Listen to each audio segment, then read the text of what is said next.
Treasury yields extended to the downside for the 7th week out of 8. So the trend continues. It's no longer a sort of, oh my gosh, what's going on in the Treasury market? It's been doing this now for 2 months.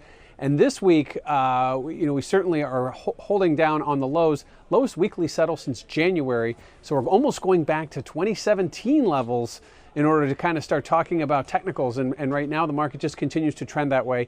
There are a lot of reasons for it. I think that ultimately, though, technically, the market right now is still hanging precariously. Yes, we are below 275, but we are hanging precariously, waiting to see if there's going to be that next momentous push lower, or do we go bounce back up into the old range? If the last 8 weeks are any evidence, we're probably going to continue to push lower, but it might not come all in one big push.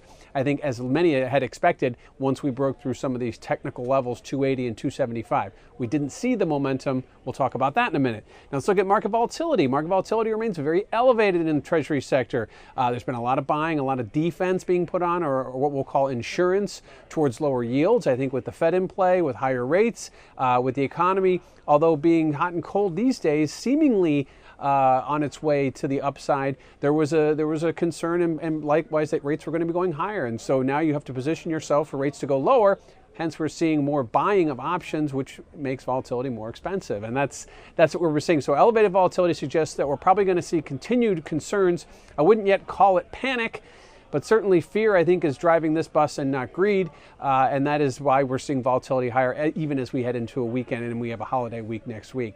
So right now, higher volatility, lower yields. Let's get back to the positioning part of all this. The leverage funds, or the hedge fund community, has been net short for a long time and getting shorter. They have not budged, despite the fact that yields have gone from just above 3% to down below 2 3/4 in a month. And it just seems that they're waiting for this bounce, or at least they know where they can mark their risk.